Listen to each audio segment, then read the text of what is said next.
Hello. Before we begin, we wish to recognize that the Museum of Art sits on unceded ancestral Tiwa land, specifically Oga now present-day Santa Fe. Even though Oga is no longer the thriving Pueblo community it once was, their descendants, the modern-day Tiwa people, still live here in Santa Fe and the local pueblos of Nambe, Powake, San Ildefonso, Okeawagne, Santa Clara, and Tesuque. Remembering and honoring place is one of the fundamental aspects of the modern-day Pueblo people, and we do this through ceremonial dance, song, arts, oral tradition, and blood memory. The places we honor include the living spirit of Oga, as well as those who came before and who remain present today.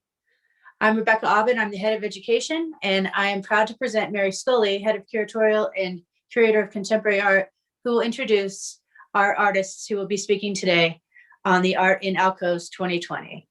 Mary? Thank you, Rebecca. And I want to thank everybody who's joining us today. And I'm particularly appreciative to JC Gonzo and Marietta Patricia Leis, who are joining us today in a continuation of a series of virtual conversations that the Museum of Art has been producing that feature conversations with and between artists in our current exhibition. Today, the idea for today's program came when Marietta sent me a note expressing interest and appreciation of JC's work up in the current exhibition. JC's work will be up until June 27th in the current Alcove exhibition, and Marietta was featured in an earlier exhibition at the Museum of Art. Let me make sure that phone call is gone. Sorry about that. We will begin today with JC telling us a little bit about his work, and then we will break into a conversation with Marietta. Both of these artists address the human connection to the environment in their own way, and I'm so thrilled they both agreed to participate. JC Gonzo is a writer, videographer, and photographer.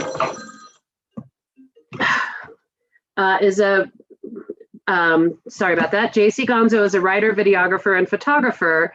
His text, sound, and images all comment upon the environment and social themes. Gonzo's work begins with research and investigation. These excursions result in dispatches taking many forms, including the written word, performance, and installation. For his installations, The Land in Spirit and Until the Rio Grande Runs Dry, the artist utilizes instant photography, typewritten words, and found and collected objects. The results are referential, but as JC says, also a celebration of the chaos exhibited by the natural world. Thank you so much for coming, and let me introduce JC Gonzo.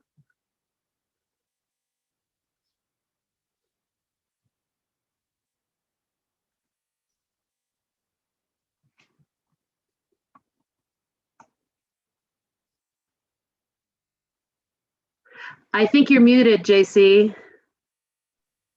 Sorry about that. Hi, thank you, Mary. All right, can you hear me now? Okay, great. All right, well, hello, I'm JC Gonzo, and my space in the current Alcoves exhibition includes two separate bodies of work. So on the left and center wall, which right now we're looking at the center wall, we have my series, The Land in Spirit, which features a variety of instant film photographs as well as text on paper. And then on the right wall, we have my series, Until the Rio Grande Runs Dry, which are a series of instant photos arranged in a horizontal line, and you'll see that in a little bit. But so as Mary was saying, I investigate and research both environmental and cultural histories using photos, texts, and other mediums to present meta-ecologies or interrelations between landscapes and people that lie beyond the tangible impacts, like the use of fossil fuels or urban planning. Humanity and the environment are inextricably linked, but often we talk about and approach the environment as if we were a separate entity entirely, even today when we're discussing climate change. So my sort of belief around this is that we are the landscape and the landscape is us. And in my practice, I use familiar language like actual geographical reports and archaeological reports, botanical studies, things of that nature as a base to make it more personal and introspective and relatable. And you can advance the slides, Mary. This is an example of text that I was talking about, utilizing those things.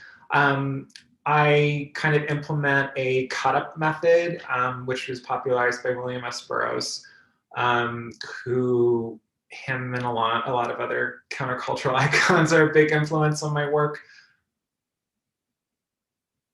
And you can continue. Yeah. Okay. Yeah, so this is the left wall that I was talking about, Land and Spirit. And in the center on the shelf, you'll see a jar of red chili powder. And these are some close-ups.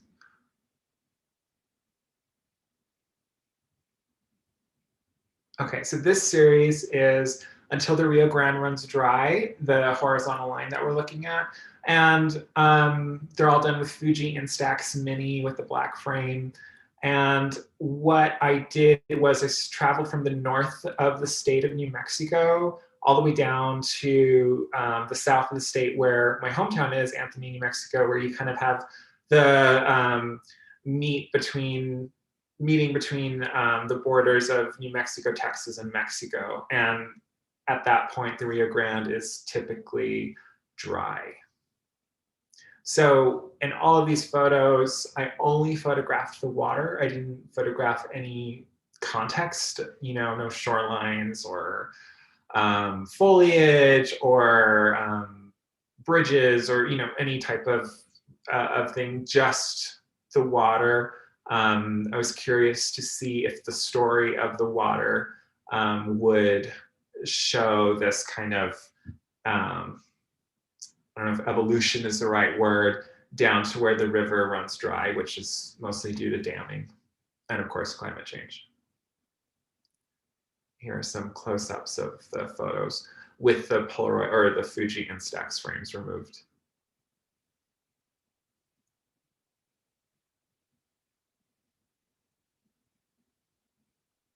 Do you want me to stop sharing and then break into conversation? Can you go, so that everyone takes a look at Marietta's work as well. I saw that was the next slide. So we have like a point of reference. And this is work that Marietta showed in the Alcoves exhibition, correct? Yes. Yeah, I really resonated with Marietta's work in the way that and for so many reasons, which we'll talk about, but I love the kind of abstraction of nature and color. It really kind of makes you kind of refocus or rethink how you interact and look at it in a very kind of beautiful contemporary way. And yeah, that is what I have to share. We'll save the rest for the conversation. Okay, great. And the slideshow ended too. So Marietta, do you want to join us now?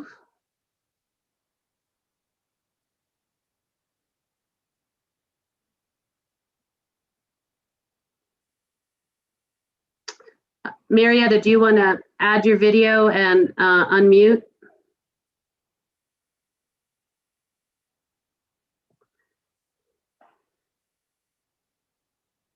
I thought, I hadn't ever made a connection between your work and Marietta's work until she sent me that note.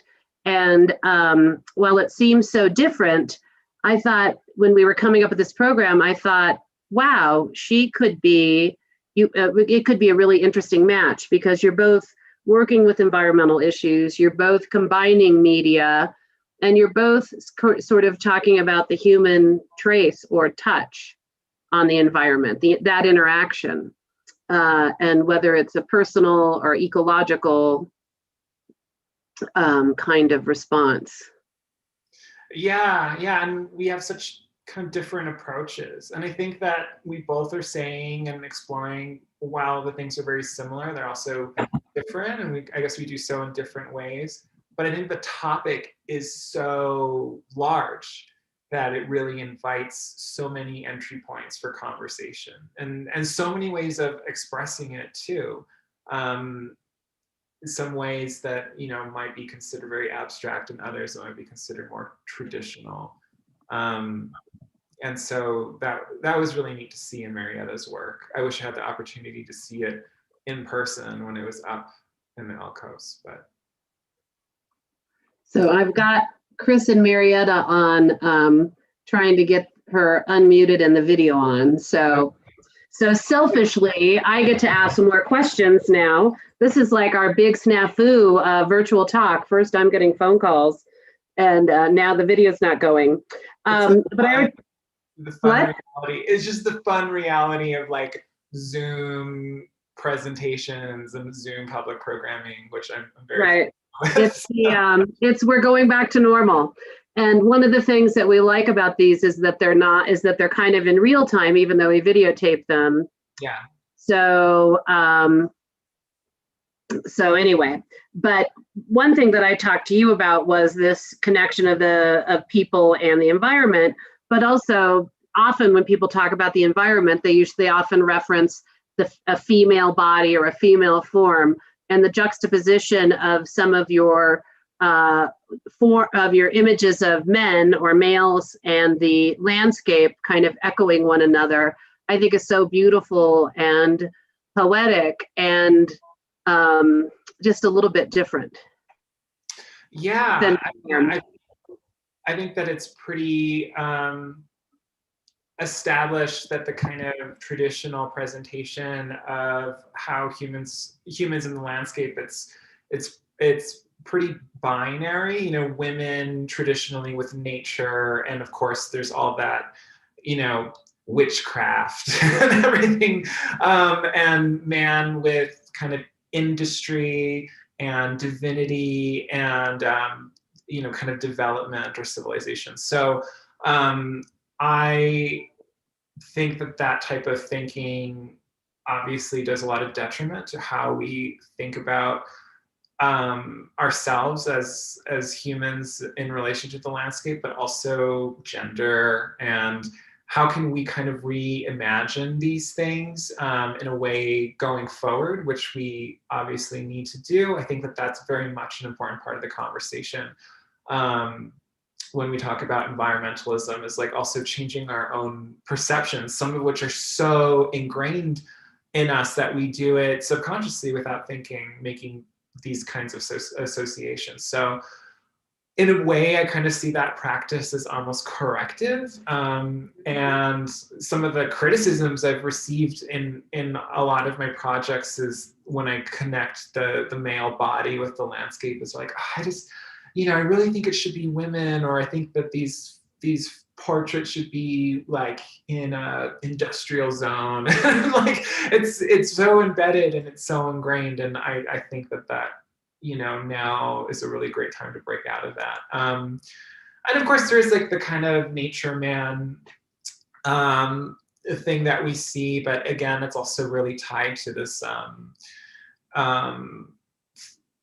legitimizing through like philosophy, which again, I think ties back to divinity and civilization. So I'm particularly doing it in a kind of sensual way. I wouldn't necessarily say erotic, but there is a sensual element to it, where my own kind of queer identity, of course, comes into play, but there's also like a vulnerability with sensuality. And so in that, yeah. I'm sharing one of the compared slides now so people can see. Okay, great. But yeah, you know, and this is sort of a development from one of the first sort of projects that I embarked on, that, you know, was a series where I photographed desert flowers in bloom throughout the Southwest, as well as young gay boys who grew up in the Southwest, to kind of make this parallel connection between the two. And which was really an exploration of myself as, you know, as someone who identifies that way and grew up in the Southwest. It was a way for me to reconnect with the landscape and the culture itself, with something that I initially felt like was something that ostracized me from the environment, both socially and just environmentally. So once I did that, I realized that the conversation was broader and was maybe beyond myself and my own identity, and it led to this. Um, and so in the series that you'll see in in the exhibition on the left, I have these pieces framed in an order that helps kind of connect on a very aesthetic visual level. And then you get to the two enlarged pieces, which I felt like were they're the big ones. But yeah, there we go. But anyway, the big ones that really to me are just like the most obvious or kind of literal expression of what I'm talking about. And which is why I made them the largest, and when you're looking at things that are so tiny, you kind of need something large to draw you into the space. But yeah, that is kind of my background on the use of these models. Well, it's a real, you talked about kind of man conquering nature. And these are a very harmonious pairing. They almost blend into one another. There's repetition between the body form and the landscape form. And it's a very different approach. Exactly. And that's part of that whole like corrective thing, and the large conversation of like a very literal way of showing that, humanity and the environment are one and the same. Yeah. And how odd that it would need to be gendered anyway. Marietta is rebooting. She had some computer problems, and I don't want to steal her thunder, but I wanted to kind of address one of the other things we talked about, and hopefully she'll be joined in before it's too late, about how New Mexico, and particularly being from New Mexico, born and raised in New Mexico, how that maybe influences your response to the environment. And also the work tends to be along the border of Texas and New Mexico, if I'm correct, I think. Yeah, I really I've kind of expanded throughout the state, but that region is obviously very meaningful to me because that's where I grew up, born and raised. And so, yeah, this is something Marietta definitely wanted to talk about. She was interested in the backstory. So essentially, like I said, with the previous project that I work on with Desert Flowers, I felt really ostracized and alienated in this environment, which I did associate both like on a social level as like, a gay male, and which I really connected with the landscape itself. It's like everything's so oppressive. It's dry, it's harsh, it's brittle, it's incredibly hot, much hotter down in that region than it is up here, although it's gotten hotter up here since my living here. But anyway, so I always wanted to leave, instead of trying to connect or find my place or figure out what that is. I always was just like, I just need to leave. I want something completely different. And I think 6-7 years ago, like 2015, my friend and I, Red Cell, we sold everything we owned, and we worked together as like an art duo, doing like conceptual work. And so we sold everything. Like, we're going to do this as nomads, and we're going to travel. And so, and it was definitely, I was like, because I was like at this breaking point, as was he. It was just like, we need to leave and have this change. And so I left and I got to travel, and I was particularly taken with Tangier, Morocco.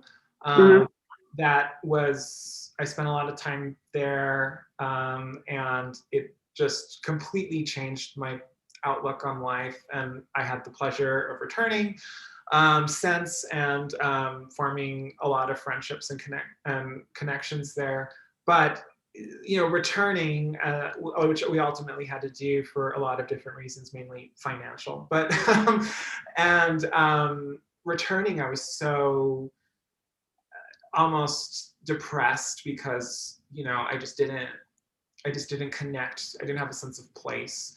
But one thing that I had kind of learned while traveling was so much as on perception and perspective and context about your kind of relationship to a place, and that those can radically change depending on what that is, depending on so many factors, right? So it's like, well, that's the one thing I have control over. How can I re-examine my place here in my home, my home state and everything that I felt so disconnected from. And so I decided to look at the landscape differently. And that's when I drew the connection between desert flowers, cactus flowers, desert wildflowers, with kind of the queer culture here, specifically gay males, as, like I said, sort of a personal thing. And so that connection,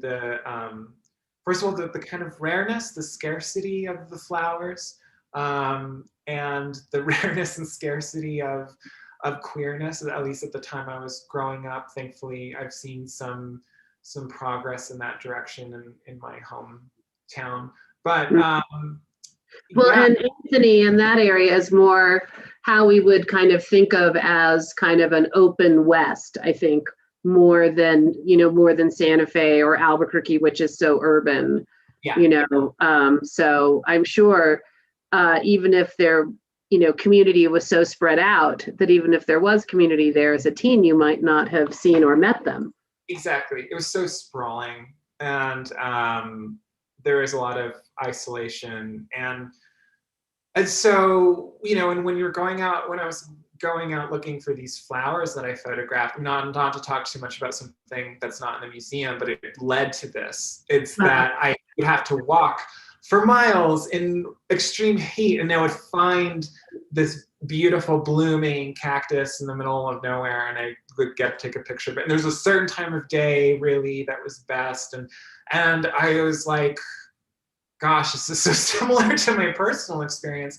It really connected kind of like mind, body, spirit with how I felt. And that's when I kind of started to realize, well, our connection to the landscape is so much more than I ever perceived, And so that's why I refer to these things that I do as these kind of research projects. It's an investigation into this topic, which I can do through text or through the image. I don't necessarily consider myself a photographer. I use photography, but all these things speak to each other. Yeah. Oh, I was just going to say, you talk about William Burroughs, and I think about dispatches, and so that made me think quite a bit that using dispatch and using cut paste, that seems to be a big part of your project. Definitely. It doesn't even show me there. It sounds like, Marietta is back. Well, maybe. Let me see. For sure. You can hear me. And see you. Oh my goodness. What a technological eruption that was. Thank you, IT. But it sounds to me, because I was getting the audio, that you two have just carried on beautifully. We tried, but you were missed. Oh, well, I missed talking to you. So is there anything that I can contribute at this point? We talked a little bit about the environment and JC's kind of connection to New Mexico growing up in Anthony. And then we were just talking about some of the other process, which is this notion of like cut paste or working with dispatch, which reminded me of some of the writings of William Burroughs, who I believe is an influence on JC, and who also spent a great deal of time in Tangiers. Well, I think that JC will agree to that. I think he is a big influence, and I really appreciate your text plates, because in a way you're adding to the narrative of your stories, but they're almost abstracted. You almost write in an abstract way, which I find really interesting.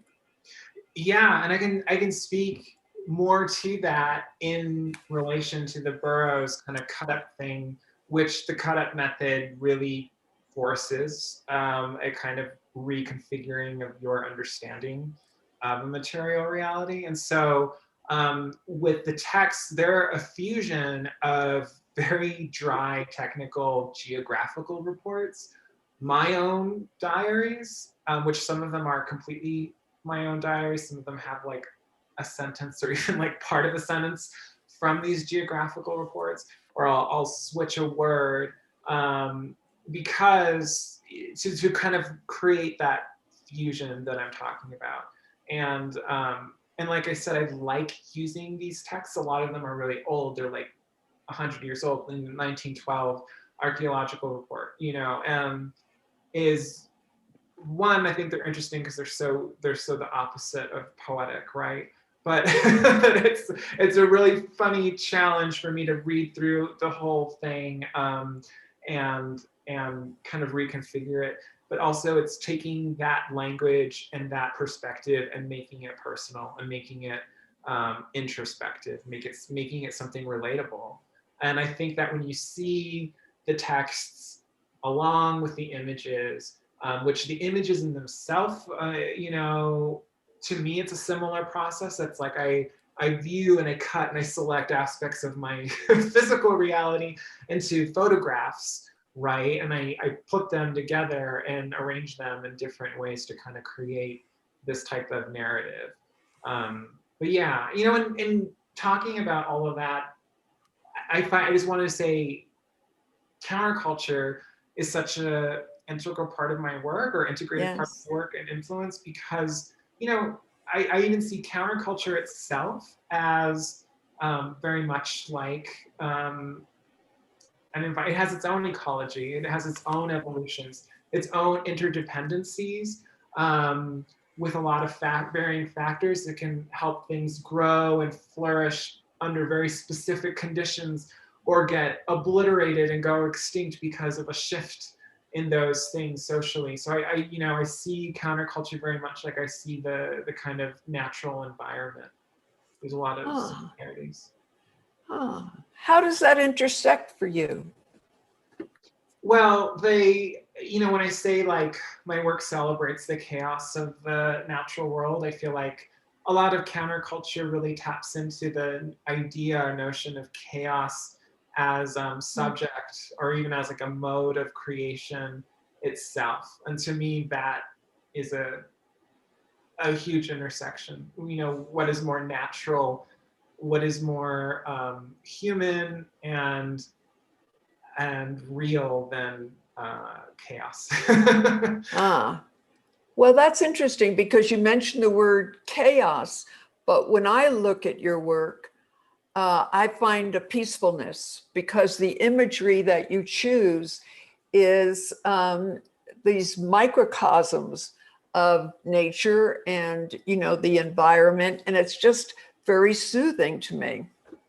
Yeah, definitely. And that's part of, you know, when I say chaos, it has kind of a connotation or an edge to it. And for me, chaos is just another way of saying maybe freedom, or lack of certain expectations or restraints or elements of control that are implemented. So it's a liberation. It's a liberating kind of thing. And that's the way that I kind of look at it. And so that's why you see this serene thing. I also like, speaking of that type of like peaceful thing that you see when you experience my work, I find it really interesting. There's this kind of like battle when kind of artists who work with, and maybe it's not a battle, but there's this discord with artists who work with the environment. Some seem to think that quote unquote serene or pristine depictions of the environment do a disservice because it's not showing the conflict that exists because of climate change. And I don't, you know, I don't believe in that. I don't really necessarily buy it. I see where they're coming from, but you know, like I said, since we are the land and the land is us, I can take a photo of northern New Mexico and display it, and some of which are there.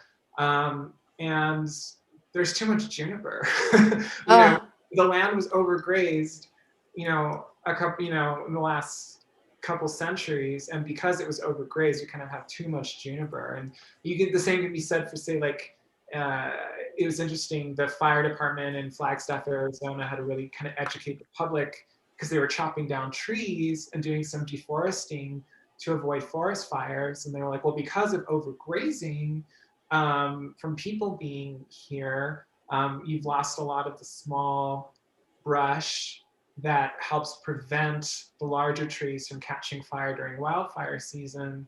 And when that was cleared out, more trees came together. When there's too many trees, all those trees are going to go. So, you know, it's like you can look at something and think that it seems unaffected or pristine, but it is affected. We are all here, and we've all made an impact, and it has made an impact on us.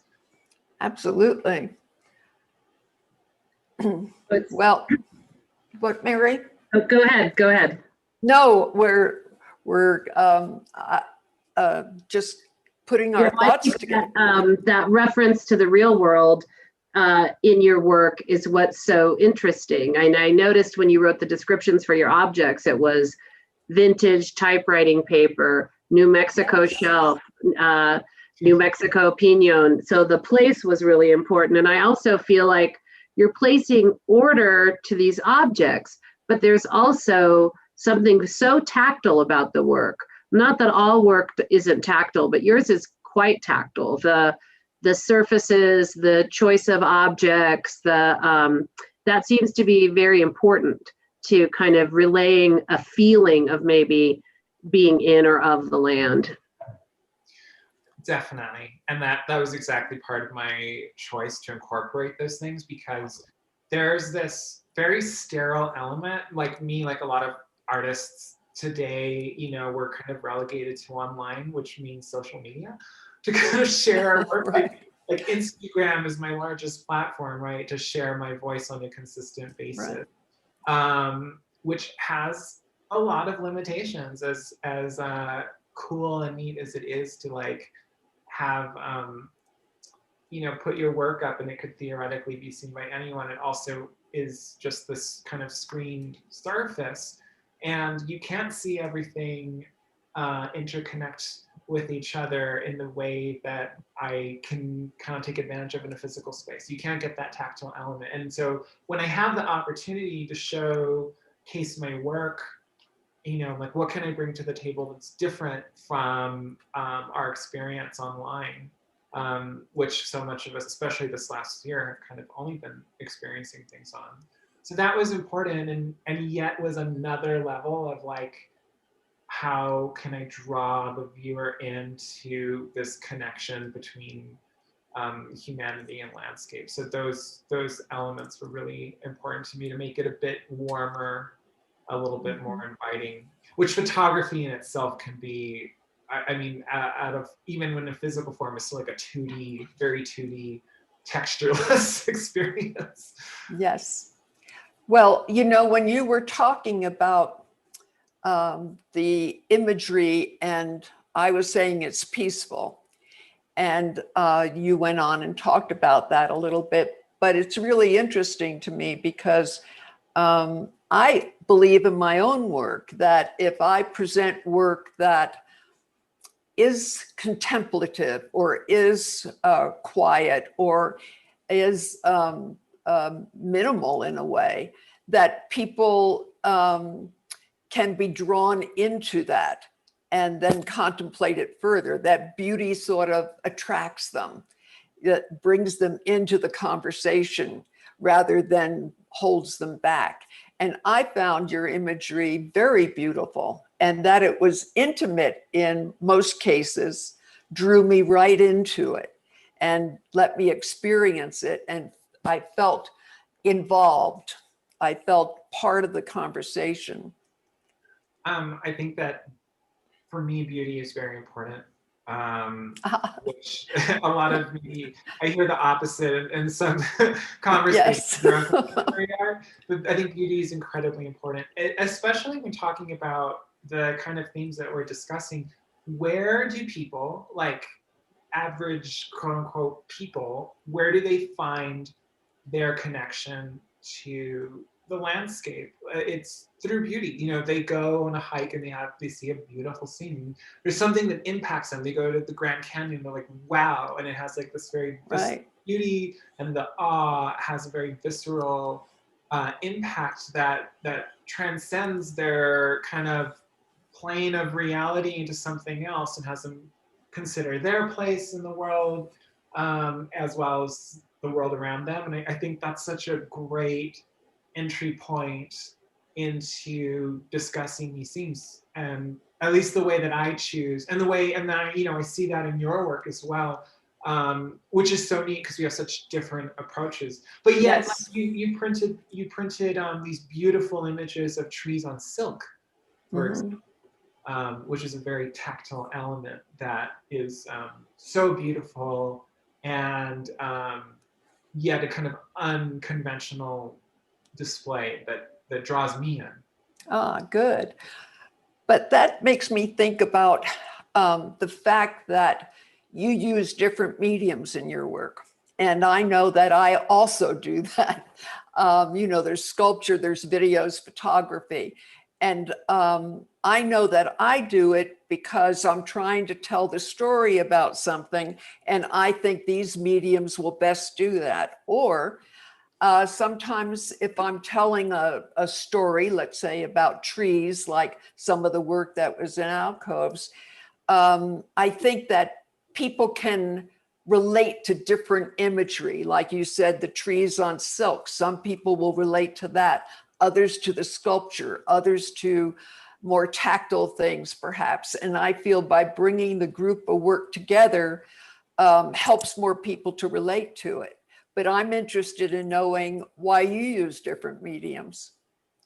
Well, I actually think that you touched on a lot of reasons why. I think that's one of the huge advantages of using all these different mediums. As I'm also interested in how these mediums maybe can sometimes speak with each other. And I think a big part of why I use it is because, like, that was my introduction to the art world. You know, when I was interested in art, it was more, I was interested initially in filmmaking, which itself, even though it's a 2D kind of time-based thing, you know, there's so many elements of art around it. Or music, you know, kind of like the basis of entertainment. Like, yes, there's the album, but there's the album art. There's the live experience. There's all these other pieces that are part and that can change and shape the context. So, so my introduction to the fine art world, or whatever, contemporary art world, was through artists like Laurie Anderson, who I have tattooed on my arm because she was an influence on me at the time. And you know, who of course, like, she always famously says, call yourself a multimedia artist and you can do whatever you want. And, instead of falling into kind of a rigid place of like, I can only be this type of artist who does this type of thing. Well, and I think part of that exploration of material is that you never get bored. You know, as an artist, you just keep exploring and using the different mediums. And I think that each person uses mediums differently. Like if I use photographs in an exhibit, it's not because I consider myself a photographer, but that it's my art to enter into that medium for a storytelling purpose. Exactly. I relate to that so much. And yeah, if I were to look at your work, I mean, I see the photography is almost surprising, because I first saw all these sculptural pieces, and then all of a sudden there was photography introduced, but presented in a way that was almost sculptural in the sense of the hanging silk pieces, which is very elegant. Yeah, it is. It also kind of forces you as an artist to grow and play with different things, you know. And for me, I've been taking pictures for a long time, since my dad gave me his 35 Canon AE1 when I was a teenager. So I learned the analog way, and I kind of feel most aligned to that. And instant film had disappeared, and it came back in the last 10 years. And I loved it for its immediacy, its ethereal quality, unpredictability. Like when working multimedia, like using instant film itself is an experiment in and of itself because it's just like a very difficult thing to work with. Um, and so that, you know, it also kind of went in when approaching what I call research from a multimedia angle. I wanted to do things that would be used in and maybe literal research, so like text on paper. A lot of the texts I read, a lot of the reports were actually just typewritten in old binders. There's some great antique dealers and book dealers around town that have such materials. And so kind of recreating those aesthetics and photos on the field, you know. So yeah, there's also something neat, I guess not to go off too much, but I just thought about it. I love instant film at this point. When I started, it was a pain in the butt to get because I had to order it from the Netherlands. And now, you know, since Polaroid has kind of bought it out and revived it, you can get it almost anywhere. And I love being on the road and being like, I'm out. I can just go into any place and get it. There's this thing, you know, I heard it from this artist. I'm not sure if it has a history beyond that, sort of anecdotally, but Kembra Fowler, a performance artist in New York City, talked about this thing called availableism, of just using materials at hand. And this is a very different sort of aspect, but that was like, it made me think about accessibility in a different way with materials. And you know, there's so much pressure in a lot of the kind of traditional photography world around the technology and tools that you use and the preciousness of it and the expense of it. And, you know, with my interest in counterculture and all of that, it's just, that to me is just, I have to reject it.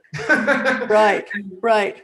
Yeah. And, you know, a friend of mine, Betty Hahn, who's a wonderful photographer, and she once said to me, you know, when she teaches photography, she really encourages people, maybe this isn't the right thing to say, but she really encourages people not to focus on the technology, you know, not to learn too much about the chemistry, because then they will invent new things.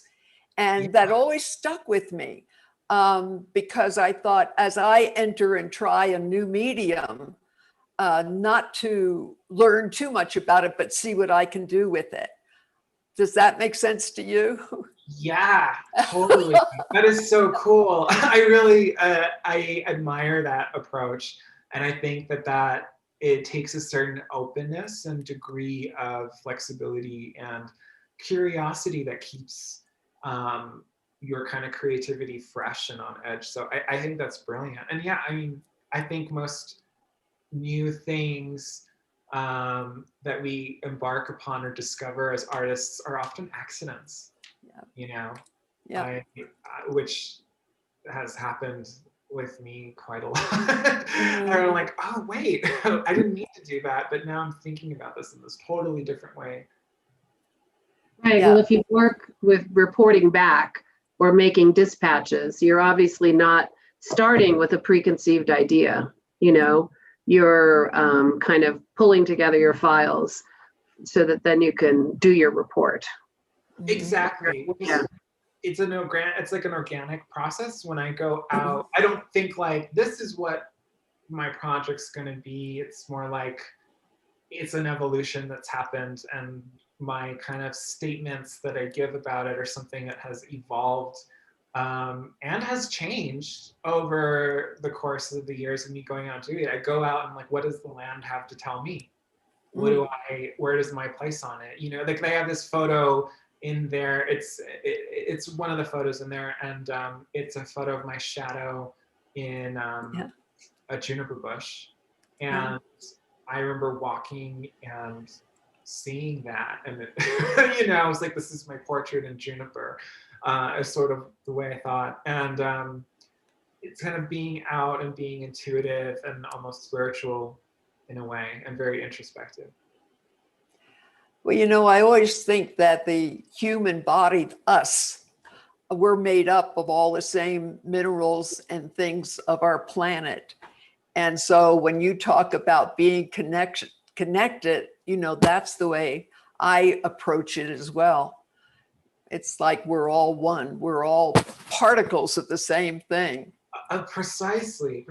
Can you actually talk about, one of the things I loved when reading one of your statements is your use of color. You talked about kind of experiencing color in the landscape and kind of recreating, or maybe that's not the right word, but implementing that experience in your work, which I love to see. Yeah. Like, tree trunks with the neon green, But anyway, can you talk about that? Sure.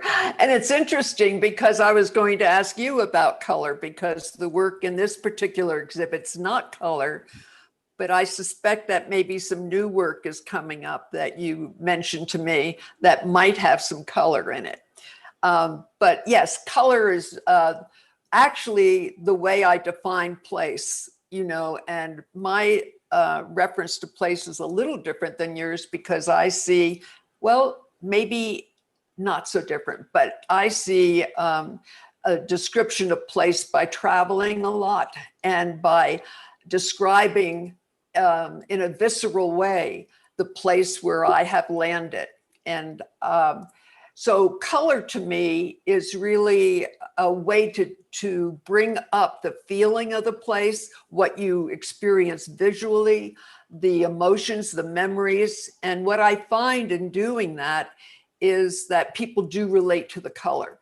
It does bring up emotion. It does give them sense of place. So if I'm in Finland in the Arctic Circle and looking at the colors around me, it's very rewarding to show that in Finland and have people immediately relate to it. Yes, that was the sky at 4 a.m. in the summer when it's 24 hours a day. That was what it looked like. That was the color. And it brings up a whole group of ideas and feelings. And, whether it's snow white or glaciers or whatever, the colors really do speak to people.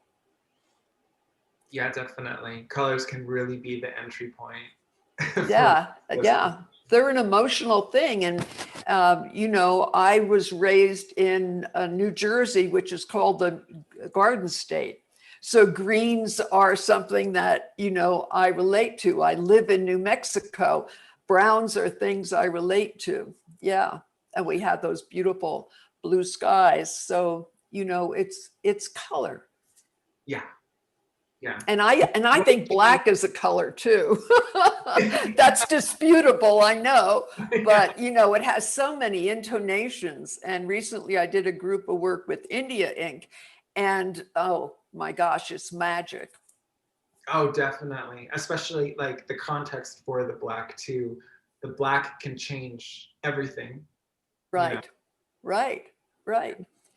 And some people are very fearful of black. And so I think that they maybe can become comfortable with black if we show them enough of black. So I'm sorry, go ahead. No, I agree. I only wear black, so. Oh, well, look at Mary and I. We're kind of black and white. Yes. Well, there's an old thing I learned in grammar school, so you can imagine how many years that was.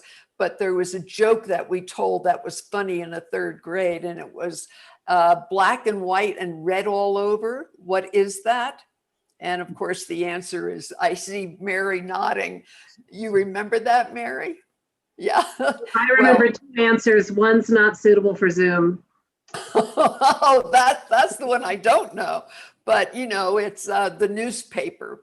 And I always thought that would be a great exhibit, black and white and red all over, because it has the double meaning. I'm throwing that out to you, Mary. Okay. Making a mental note. Okay. So we're heading I think we've covered a lot, and everybody's a little shy in the Q&A department, even with some prompting. So I think we might want to just start to kind of tie things up.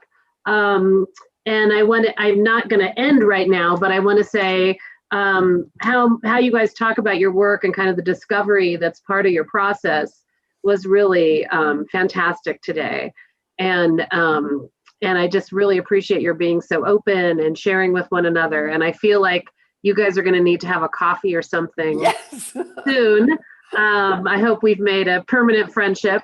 But if there's anything else you want to add or say about each other's work or ask, we should do that now. And then this will be recorded and put on our YouTube channel. So if anybody's missed it today, you can let them know too, then that way.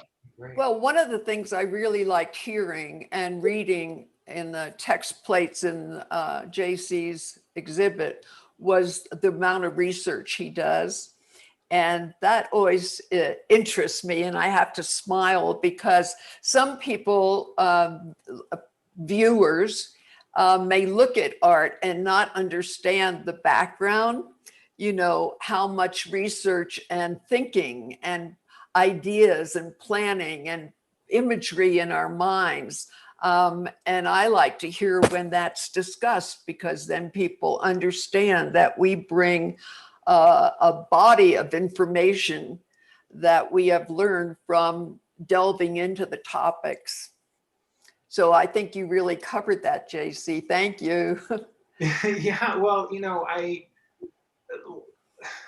like I said, that this was sort of a journey in me finding my place in the landscape. It was also very important. It also made me realize how much I don't know about the landscape.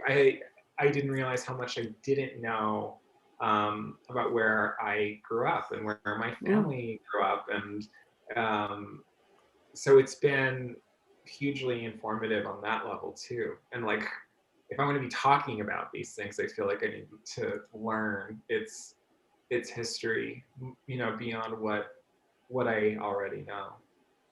Mm-hmm. And you did mention to me some new work that you're engaged in. Oh, right. And I think that might be a way to wind this up, because I think it's fascinating. And the work that I've done in the last year or so since the pandemic has been much more internal landscapes than I suspected. And tell me what you've been doing, because I think it's really fascinating. I had wanted to do this for a while, and it was kind of eerie how perfect it, or I don't know if perfect's the right word, but I wanted to document and photograph the cemeteries of New Mexico. Growing up and seeing the places where my family members were being buried are very, maybe people would call rustic, wooden crosses, hand painted, mixed with some stone, or some made out of dried Troya cactus, and of course, very decorated with flowers, very floral, very colorful.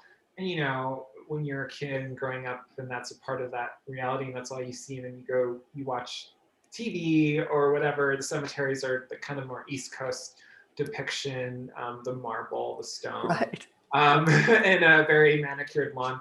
And I was always kind of confused as to why it was different. And that you can, much like how you can see people in the landscape and landscape in the people,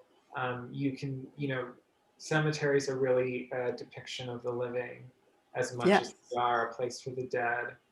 The culture is there. There's subtle regional shifts and trends in the decor that I found interesting. Again, I'm like, well, what is there to discover? I go out, I find them, I document them or examine them and see, like, okay, in this region, astroturf is a very popular decor choice. In this region, what do they call tumulus? The mounds, kind of above ground, are very popular, but not over here where they use more dried Troya cat. There's so much variation, and it's interesting to see these things as well. And then of course, again, with research, reading old death records, and all of this, doing it during the pandemic. You know, I started right when the pandemic kind of started, and because I had some more flexibility to take the time to do this and do something that was very isolated. And yeah, also felt right, and you know, as a way to kind of meditate and think about how we culturally relate to life and death, how we process it, and what that means today in the midst of a global pandemic. So Right, after we've lost so many people. Yeah. So, well, we had one question and a compliment on the wonderful intergenerational conversation and how your intersections were really palpable. But one question was how to see more of JC's work. And I thought maybe both of you could share your websites. Yes. I'm just looking, is there a place to put that in chat, or You should we can put just? it in the chat, but I think they're, if I remember correctly, they're both fairly simple. Simple, like mleis at marietaleis.com. Wait, that's your email, not your website. Oh, you're right. www.marietaleis.com. Thank you, Mary. No problem, but you might get a lot of email today. What about you, JC? And I will type that. I will try and type that in here. okay, I think I just typed it out. It's just Okay, perfect. It's just jcgonzo.com, and I'm on a handful of social media platforms as jcgonzo, and you can find me there, where I do kind of share what I'm working on at the very moment. Good. And I saw that Red Cell, your co-conspirator in the product division, was here. So Hi, Red. That's great. Yeah. Well, thank you so much, both of you, for sharing your conversation and sharing your time with us and sharing your work. It was really greatly appreciated. And we're getting a lot of, that was wonderful, this is wonderful, and very interesting. So we knew it would be. So thank you so much. Okay, I'm sorry for the little chaotic technical problems. But no problem. Thanks for the invitation, and thank you, Gonzo. This has really been great. Thank you, JC. Thank you so much, Marietta, for the fascinating conversation. I am excited that I got to talk to you because I feel like you really got it and asked all the questions I've always been, you know, like this is, yeah. So anyway, thank you. Thank you, Mary. I did nothing. Oh, everything. Your curation brought us together. Well, have a really good rest of your day. And I'll see you out on the land. Okay. Bye. Bye.